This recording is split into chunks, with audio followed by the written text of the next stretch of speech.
Hi guys, thank you for following me. If you are interested in exclusive material, please join me in my YouTube channel. I am creating exclusive material every day in Instagram, in TikTok, in YouTube. This is material exclusive for you if you are interested.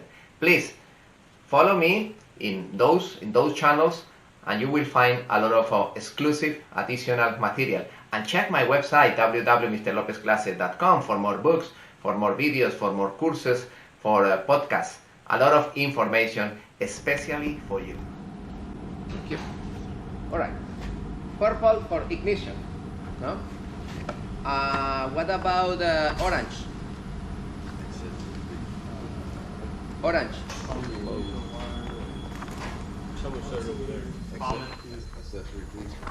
Is normally accessory feed, and also is the output from the alternator. You remember that the alternator in the output produces DC current, no? How much voltage in the output? 14.1, 14.2. That cable normally is orange. Also, the output from the alternator. For the accessory alternator. More for the alternator. More for the alternator. What about brown? Brown generators and the bilge pumps. The bilge pumps use brown and use brown with a yellow strip. What is the difference between the brown and the yellow and the brown with yellow strip in bilge pumps? Bilge manual and float switch. Manual and automatic. Thank you, both of them. What about green? Brown. Bonding system? Is the bonding or grounding in American Power? What about green with yellow strip?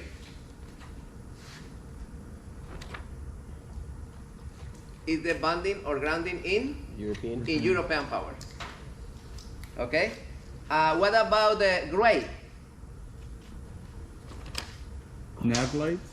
Navigation lights and the tachometer signal.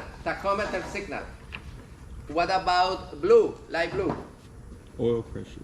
Oil pressure, the signal for the oil pressure sensor, for the oil pressure gauge.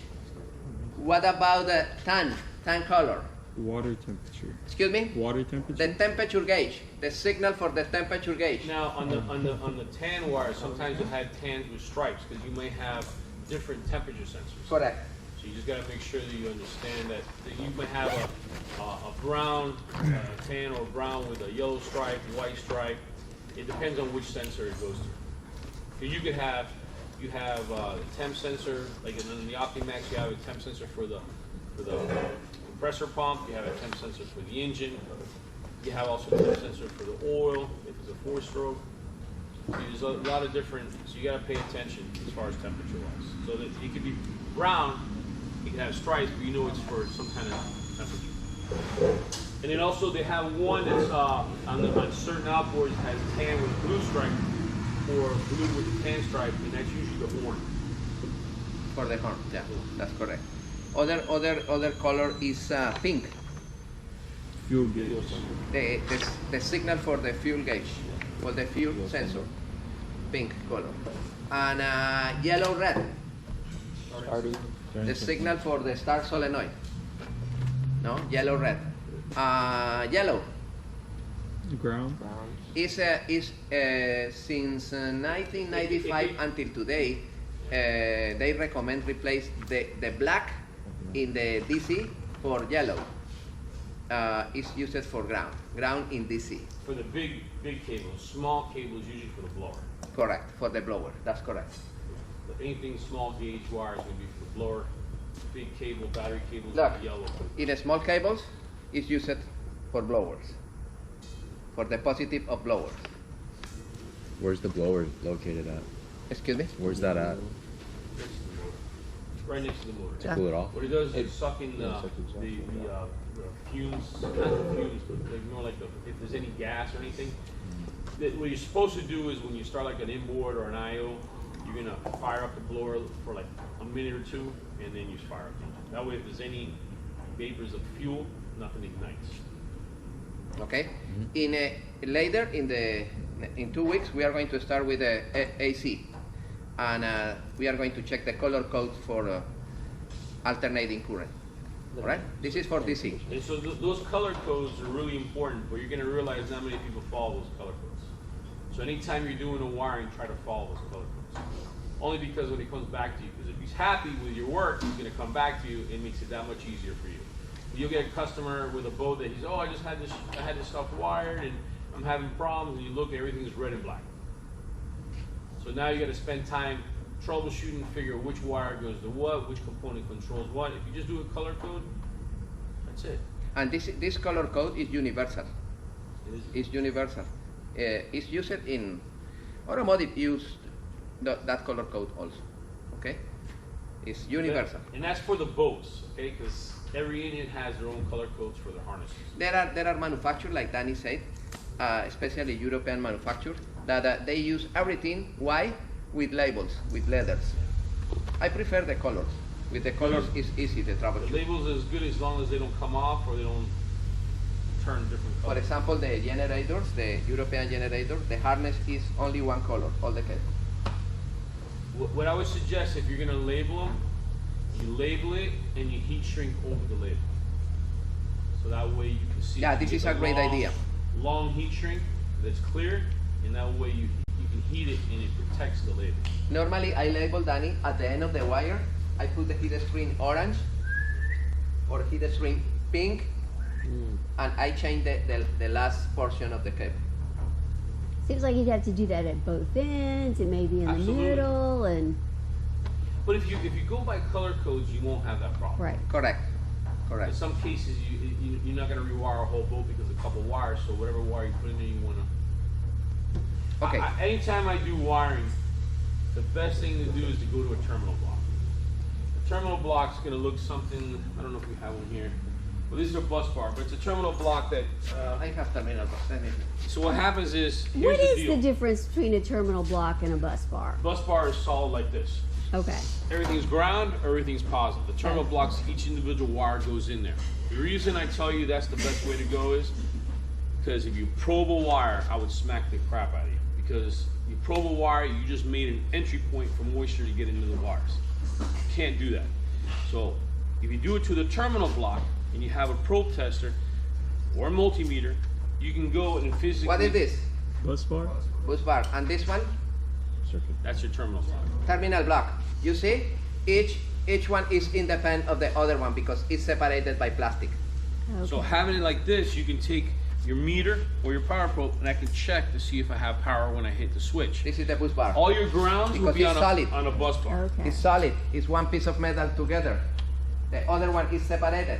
Be careful because the people confuse. Oh, this is my positive bus bar. Or no, my friend, this is individual. If you want to convert this one into this, you need jump at this with this, with Yeah. this, and this, and this. That's okay? The nice thing is if you think you have a power issue and you know the color wire, you can come your probe tester, give it power, and your pump works. Oh, okay. So that means from here, everything's working. Now I can work from here to there. Where you think that is good idea, use that one. This terminal block. For like parallel circuits? For example, when I have the harness in the console until this point, I install all the harness, the yellow, the pink, the black, the green, and the rest of the boat start here. I connect other one. Oh, I need isolate the console because I need remove the console. I separate those cables, I remove the console. And the harness, Wires. yeah, it's like, A lot of people don't do that. They strand a wire from the switch all the way to this the not good component. idea. This is good. So every time you have to do something, test something, you got to either take it apart. This here just makes it so much easier. So you have one in the front and one in the back, Correct. and they stay stationary in the boat. And then you can troubleshoot, very, very change important. it, take the console off. There is another one similar to this one with fuse in between. Yes. That's nice. Because you put the fuse according with the circuit. The orange, the fuse should be 10 amps. The blue one, 20 or yeah? You like it? Terminal blocks and the other one? Wiring is like art. It really is. You can either have nice looking wiring or a bird's nest. I remember 10 years ago, I had one student lady in this class. Oh, Sigrid Lapid. She's from Philippines. She did the project, the wiring. Oh, wow. like an airplane. Everything like this. She's working right now in Viking, $40 per hour. She's dedicated only to do the panels in the new boats. And she, when I visit Viking, she has a great office. No, she's like a doctor over there. My best student in all the programs are the ladies. I have great examples. Great examples. Okay. Ready? Ready to start? Pressure's on now. Yeah, because the ladies pay more attention in details. That I'll be honest with you. Until I started teaching in school, I never really got to experience female mechanics. And I had a student, Rena. you remember Rina? And she was so paid. Guys, we really don't pay attention to all the little details. She paid attention to And all you the remember details. Caroline? She was very organized, yeah. Very organized. You can talk to my wife, I'm not very organized. You know. You remember Adriana? Yeah. Oh, wow. I know. It just, that opened my eyes. It really did. It opened my eyes. Didn't really pay attention to that. I was surprised. And my wife's not a mechanic, but she knows how to help me pull a motor out, put a motor. I've taught her. Yeah. I trust her. But it's like, definitely women pay attention to more details than we do. I remember other one, Cadeira. Oh, she's awesome. A lot of good students. Okay, ready guys, we are going to continue. We are going to do the wiring of the alternator, the wiring of the start motor, connecting with the ignition switch, the batteries, the a.c.r, everything. Before I do the wiring, I want to mention this. This is a battery charger. This battery charger is single. They say it's 5 amps. 5 amps. There are other ones similar to this one with 2 outputs. They say 5/5. What is the meaning of that? 5/5. Both outputs. 5 in and out. 2 outputs, and each output with the capacity of 5 amps. In total, 10. 5 and 5. What is the meaning of 5 amps? Amps per hour. What is the meaning of 5 amps? I have a question. I have a battery bank of 200 amps, the capacity of the battery bank. Can I charge that battery bank 200 amps with this battery charger 5 amps? Yes. Yes. Can I have that battery charger 200 amps with other battery charger 10? What is the difference between this one 10 amps and this one 5 amps? 10 amps is going to be twice as fast. The 10 amps charge the battery banks faster in comparison with this. Yeah? This one needs more time. Yeah. And believe it, a slower charge, the battery will hold more charge. Correct. Fast charge, it won't hold. All right, you need more time with this. How many hours you need in this battery bank with this battery charger to be fully charged, the battery bank? 40 hours. 40 hours. That's a long time. It's a long time. It's a long time. That's a slow 40 hours charge. is not practical. Oh, okay. What about if I have a battery charger 20 for that group of batteries, 200? Excuse me, how many hours? 11. 10. It's 11 10. is the It's estimate. 10, but you added 1 more hour. Remember that. Okay, it's clear that all the battery chargers are okay, but you need more time. It's exactly the same with the solar panels, no?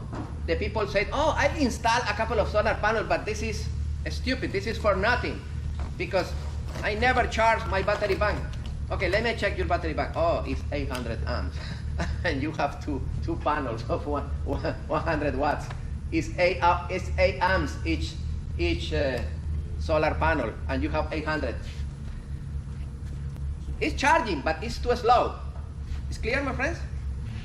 That's the secret for the battery charger. Okay, other recommendation. Install the battery charger as close as possible to the batteries but never over the batteries. ABYC recommendation. Why? Why never over the batteries? Because of the hydrogen. Because the hydrogen and the sulfuric acid destroy the circuit board on the. Not only that, it'll eat the housing too, the aluminum housing. If the housing is in aluminum, corroded the housing. Okay? Never over. So, I have a question about the alternator, like how you find the range of the, like you have a, for example, 800 amps battery bank, and what the alternator would use, like what the. Once again, it's exactly the same. It's exactly the same because it's a battery charger. Hey, my alternator actually is 20, and my battery bank is 800. Oh, I need too much hours. I am going to replace for other alternators. This is a great question. With more capacity, not 20, 40, or 60 will be better, no? To charge quickly the batteries. What is that question is nice. I've seen some that have two alternators on the motor. In some cases, you can install 2 alternators, no? With 2 valves. Pay attention. When you replace an alternator, number 1 is verify that the alternator in the label be equal to the previous one, or higher. Higher in capacity is better. What is the other element that is important verify when you try to replace the alternator? The most important. Excuse me?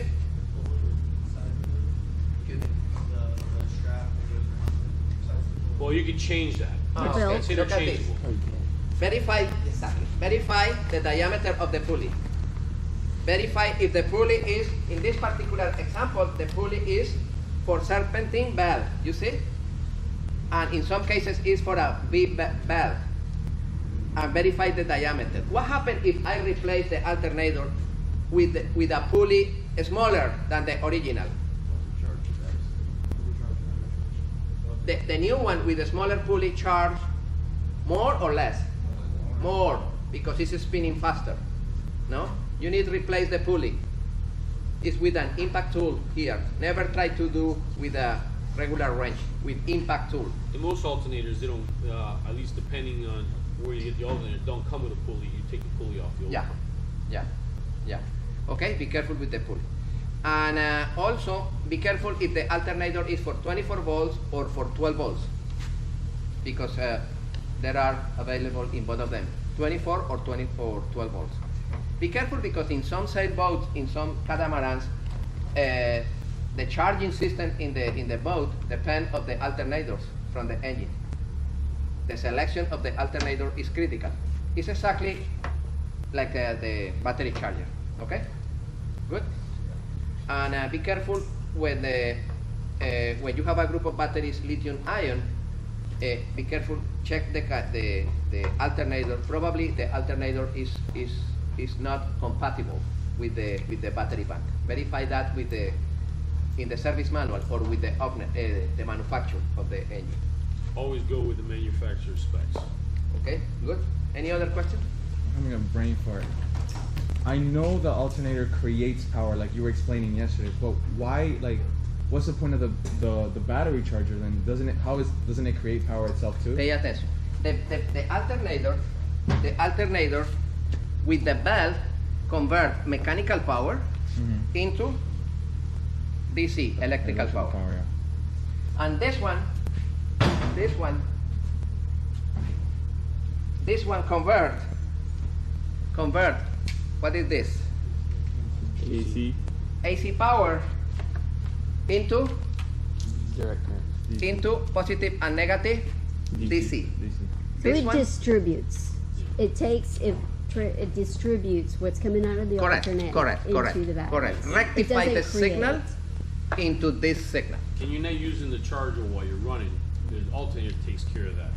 Excuse You me. guys have to understand Can that I the have the alternator, battery the power charger that for it your cell phone? produces, You have one? half of it's consumed by the motor, The charger for your cell phone? and the other half is charging the system. Because you got the computerized system, you got the fuel injectors, everything runs off of DC. So a lot of the half of it, at least half of it charger is that you consumed by connect the on the motor, truck. and the other half is charging. Somebody have one charger for the cell phone? The charger that you connect on the wall? Okay, that charger that you connect in the wall for the cell phone convert AC into DC 3.7 volts. This one convert 120 into 12, and the other one convert mechanical into 12. Yeah, it's basically the conversion of the energy. All right, it's clear. But all of them are battery chargers. In your boat, basically you have alternators or battery chargers. One or the other. Yeah. You don't have both. And the windmill is basically the wind, the fan connected with an alternator. Yeah. And the alternator charge the batteries. I'm going to explain in the last chapter the windmill. The only way you can run the charger while you're running is if you have a generator producing the AC voltage. Okay. Okay. Can I I'm getting it. Can I have all of them producing power at the same time? Yes. If you have good a.c.r.s to keep the level of charge, you don't have any problem. You don't need disconnect the solar. You don't need disconnect the windmill. You don't, no. All of them are producing power. If you have a.c.r.s, you don't have problems. All right, great. Questions? No questions? He has a question over there.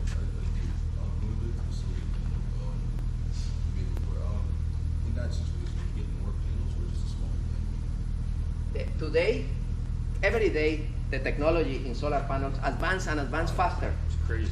The idea is try to find smaller panels in area with more capacity in watts. But those are too expensive. The majority of the solar panels is 100 watts. 100 watts. 100 watts. Remember that what is the formula for power? Amps times intensity. 100 watts. Or, I mean, voltage This is times power. Watts is equal to the voltage times intensity. Okay, 100. The voltage is 12 volts. How much is the intensity? 10. Is 8.9. 8 point something. I'm done. 8.9 amps is too low, no? Yeah. Our solar panels are way more than 100. Oh, of course. Yeah. Of course. There are other 200, and now I found it yesterday. Mitsubishi panels, 400 watts. 400. That's fantastic. Yeah. Fantastic. Yeah, you need to identify How expensive? panels, a smaller area, and high capacity. And also try to identify, my friends, try to find panels flexible. Yeah, flexible. Flexible panels in marine application is nice because you can install in the canopy. Is better. And than- it lasts longer too. Correct. But And they're not as durable. No? No, they're not as durable as they flex, they wear out, and I mean, my marina won't install them. Oh, really? Yeah, the flexible ones. I figured the flexible. You prefer the rigids? They prefer the rigids. Yeah, Okay. Thank you. yeah. Thank you. If you got salt spray on it, would it affect charging time?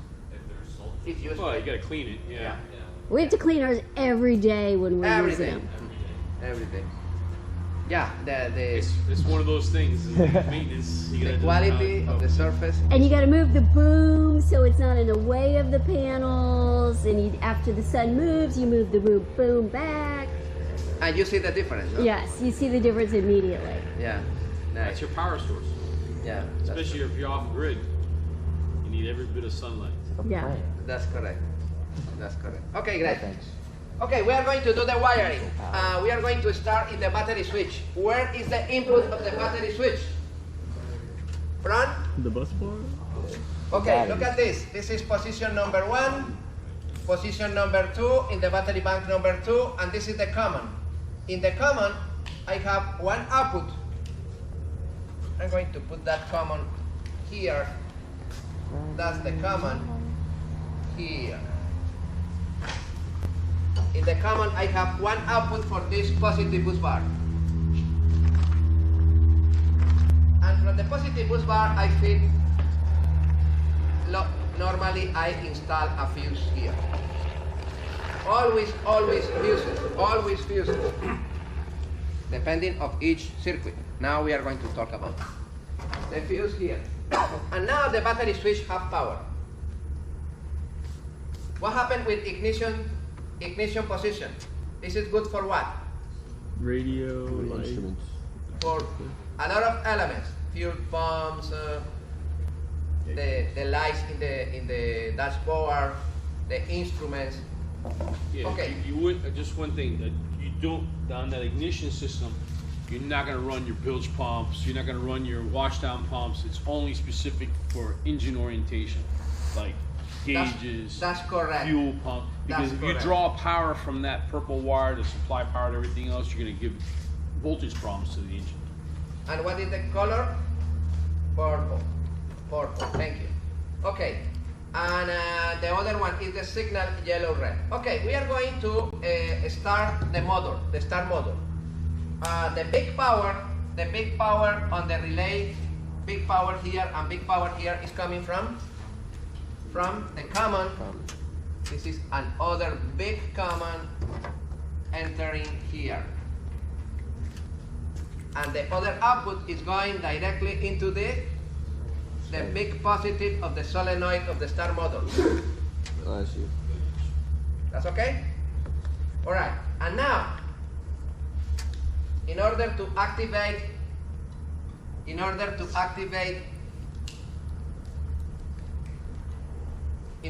close the gap in the relay, in the crank relay, this is the crank relay.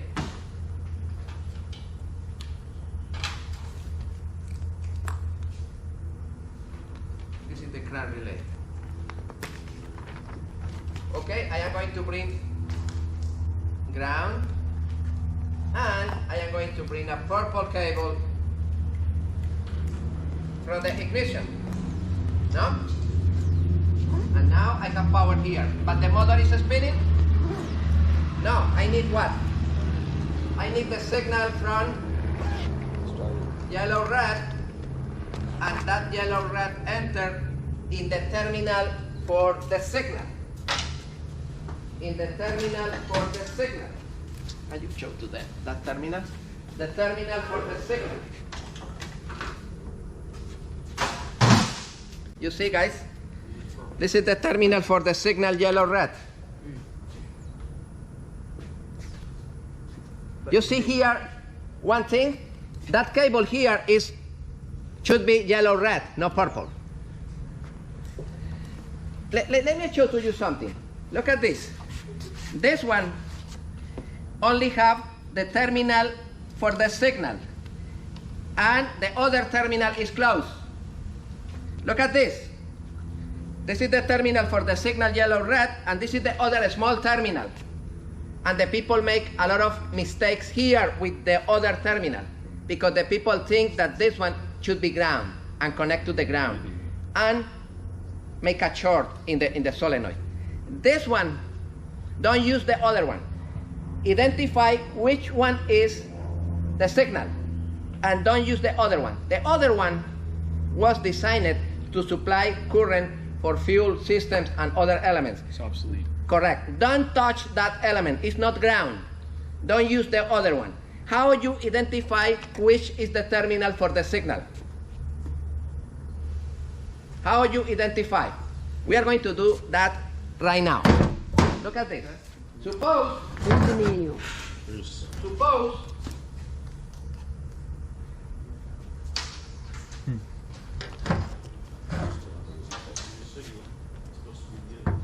So you want to use this one. Right. this start You motor, bring the ignition power. Yeah, it's power to here, and then this one is the. That's how you remember. And usually how I learn, the one that's the hardest one to get to, when it's not in the motor, is the one that you need to hook up. Is that an ongoing rule? That's this how- one, this start motor have two small terminals. This start motor have two small Dang it. terminals. Look. In this moment, I have power in the big one.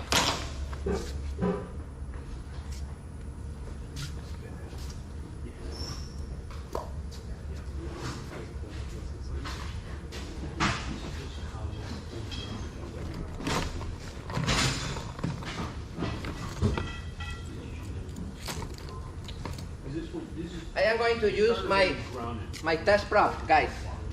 Where I connect this one? To the negative? Into the negative bus bar. Negative bus bar. In this moment, the ignition switch is off. I only have power at the input. I don't have power in the output. Danny, can you turn on the switch? Look. Now I have power in the output because I bring the signal purple from the ignition switch purple. Turn off the switch, Danny. On. Okay? I bring the signal here, and now the power pass to the other side. Okay, I have power here, but the power no pass to the other big terminal until I crank it. Crank it, Danny. Excuse me. Crank it. The battery is low. Can you try it again? Oh yeah, try again. The power pass through the other side because you bring the signal. What is the signal? Bring. Green and yellow. Go ahead. That's correct. The yellow-red signal. Okay, but suppose that I am in the process of wiring the system, and I don't know which terminal is the signal. I bring the big power here. Turn on the switch. Okay, and I want to identify if the signal is this small terminal or that small terminal. Okay, let me touch this one. Ah, this is the signal. The other one, nothing. Nothing in the other terminal. You understand? Because the solenoid have two terminals. No. The start motor. Ah, yeah. Look at this. They have two terminals. Only one is used for signal. The other one is nothing. Don't use the second one. And don't try to put a ground in the second one because it's not a ground. Everybody follow me? Only one is signal. The other one no. This one no. I understand that. Like, Ready, my friend? How I identify? Yeah, for the purple. Did you see the purple bus? Yeah. How I identify which is the cable for the signal? From the positive of the battery into the small one. Oh, nice. Into the other one. Nothing. Can we do that with a power probe? Oh, with the power probe. I'm about to go buy Power one. Make probe's your the own shit. power. Yeah, the power probe or the test probe. Any. That's okay, my friend? Okay.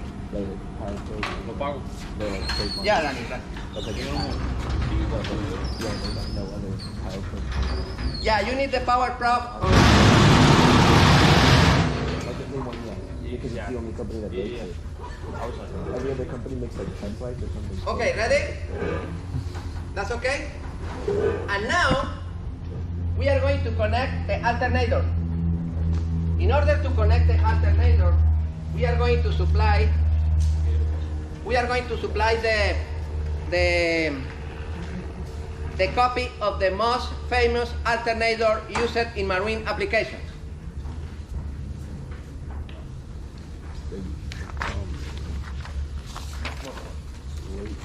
This is the most famous alternator used in marine applications. This is the Motorola 10 or Motorola 13. This is the most common alternator used in Mercruisers, no, Danny? Oh, yeah. Mercruisers. It's probably one of the best alternators, Yeah, too. it's the best alternator. I'm going to explain right now with Danny the process to wire that alternator in order to avoid confusions. Ready, my friends? Okay. You remember yesterday, Sigue con eso, yo lo conecto. but not yet. You remember yesterday we talked about we talked about the process of excitation in the alternator. You remember, guys? What happened when the excitation is weak? For example, the current coming from the battery is not 12.5, it's 11. Then the alternator output is lower. How much is the output? Is 14.2? 14. No, like Probably is 12.6 or or less, because the excitation is low, weak. If the excitation is weak, the output is not strong because the magnets are not strong. Anybody follow me? This is the most important. If the excitation is not good, give me possibilities for poor excitation. One. Excuse me? The battery is not good. The battery is low. Other one. The brushes. The brushes are contaminated with oil. Other one. Loose cables. Excuse me? Loose cables. Yeah, loose terminals. Or the winding in the rotor is broken, is damaged. We are going to explain later with the megometer how to identify if the rotor is broken. Those are the possibilities. Okay, this is a trainer for to verify if the alternator is working good or not good. We simulate the engine, the gas engine or diesel engine with the electric motor, three-phase motor, and we connect with the bell the alternator. And we are going to demonstrate in the output what happens if you have excitation and what happens if you don't have excitation. Excitation? Excitation. Sorry. Talk out primero so you see the board. I promise. I say to my students, at the end of this program, probably you don't learn nothing about electricity, nothing about diesel, nothing about, but you learn Spanish. Believe me. Okay, in this moment, we don't have excitation. I have nothing. All right. I don't even have the ignition switch on. We are going to start the engine, gasoline engine. Pero hay que poner- No? No? All right, how much is the output voltage? 11.86. 11.8 because the no excitation. No excitation.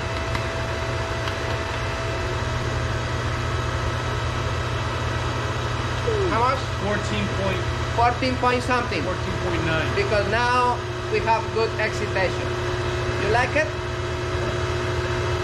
Yeah, but the motor was going and the pulley was going. Yeah, but so if there's no excitation, it doesn't do you mean energize by this magnet. Yeah, Where is coming the excitation here?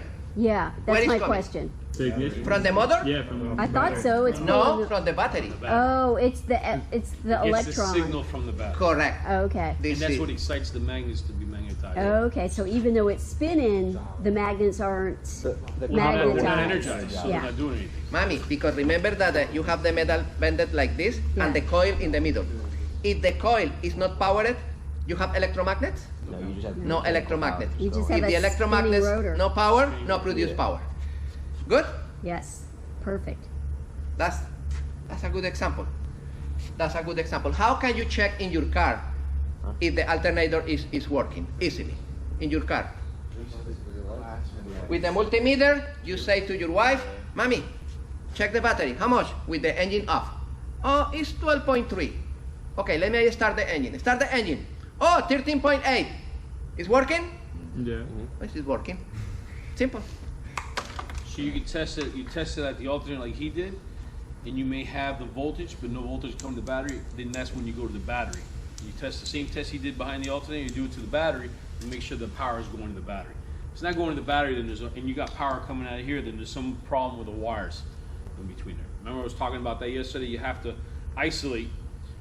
You got to verify that the excitation's coming to the alternator, and they see if it's producing power. If it's producing power, then you know there's a cable issue. It could be a ground, it could be a positive, either way. Or it could be even, I mean, if there's no power, if there's nothing coming out of here, even with the excitation, it could be a bad regulator, or bad alternator, bad winding. Good? But if you change the alternator and you don't fix the excitation problem, you're gonna charge the guy for another alternator that's doing the exact same thing. You think he's gonna pay you? You're not parts changers, guys. You're gonna be mechanics. Troubleshoot and verify what the problem is. Because it's just like anything else. You could have a blown motor, and if you don't understand what blew the motor, you could put another engine in there and blow that motor all over again. Yeah, Danny, I agree with you. You need to identify what is the problem. What was the cause? Because normally the people say, no, I replaced the alternator 3 times and no power. Papi, the problem is not the alternator. It's other problem. You check if power is coming into the alternator. Where is the power coming in here in this type of alternator? In this big positive or in here in this in this terminal. It's here because this is the output. This is the output coming to the a.c.r. This is the one of those cables is the excitation. One of those elements, excitation. All right. We are going to identify which one is. All right. With the multimeter, we are going to check in between the negative, any negative on the ground, and with this, I am going to punch with the, it's off, no? It's off the meter. Okay. How much? 12. And now remove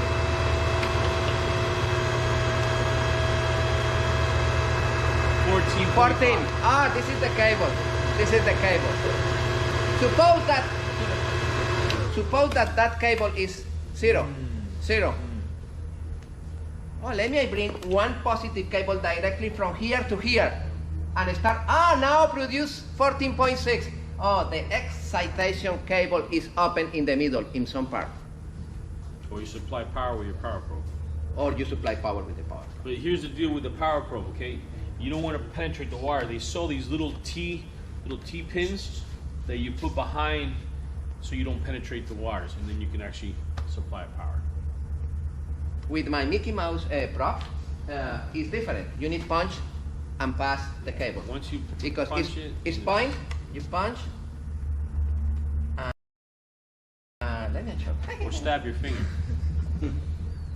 And now you punch the cable. Be careful with your finger. This is the inconvenience of my. The T's, get the little T's. You put them Okay, behind you the see the connectors. power? Yeah. I have good excitation. No, it's okay. All right, or not? All right, great, guys. All right, now I'm going to continue with the. All right,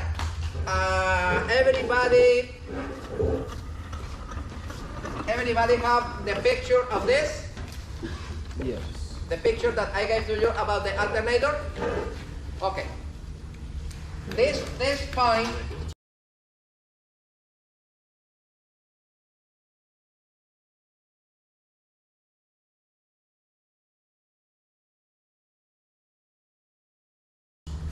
point here is the excitation. That point. Where is coming that cable? It's a purple cable coming from? The ignition bus bar. From the ignition bus bar. What about this positive DC output? It's going to the a.c.r. It's going out. How much should be the voltage over there? 14.2, 14.5. No? Guys? What about this AC output? This is the signal. What color? For tachometer. Gray. I am going to simulate the gray with a dot line into the position signal of the tachometer. Guys, look, the gray color